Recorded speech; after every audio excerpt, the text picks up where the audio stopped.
Welcome back. So I'm going to tell you about Mittie Maude Lena Nelson Gordon, who was Prince's great-grand aunt. She was born in 1818 in Cotton Valley, Louisiana. She witnessed her first lynching at the age of 9 and stated, "Since that day, I've been the most unhappy person that ever lived." Gordon fled the South as a part of the Great Northern Migration for St. Louis, Illinois. She was a widow and a mother of a 10-year-old son, John Sullivan.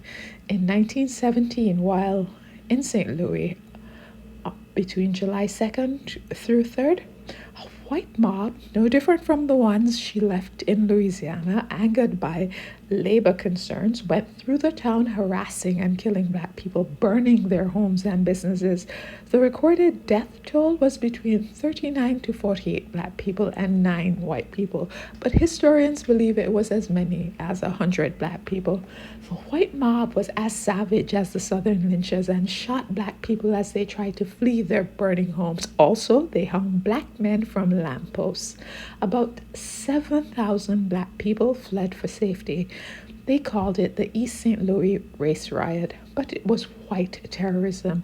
Gordon's son was one of the Black children who died on those days.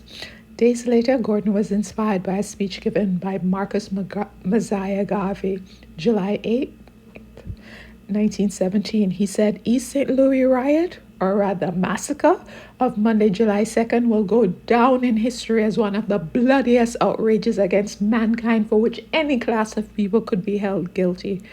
She moved to Chicago in 1920, where she met her second husband, William Gordon, who taught her more about Garveyism and Black nationalism. They were described as a power couple and were members of the Garvey Universal Negro Improvement Association, UNIA. She rose in the organization to Lady President, a sexist term, at the Chicago branch, but left in 1929 due to the sexism in the movement. In 1932, she established the peace movement of Ethiopia with a membership of 300,000.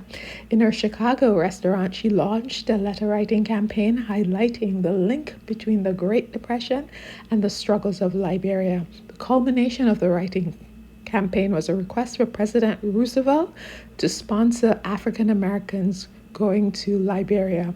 Instead, in 1948, the U.S. government charged her with sedition and convicted and sentenced her 2 years in prison. Tell me what you think. Thank you so much for listening. Prince and the Revolution.